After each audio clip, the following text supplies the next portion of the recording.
آیا می دانستید توت فرنگی تنها میوه‌ای است که دانه‌های آن بیرون از میوه است؟ آیا می دانستید زرافه‌ها تنها 30 دقیقه در روز می‌خوابند؟ آیا می دانستید اختاپوس‌ها 3 قلب دارند؟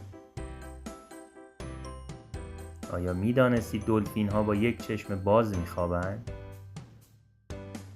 آیا می دانستید کوالاها هر روز بین 18 تا 22 ساعت می‌خوابند؟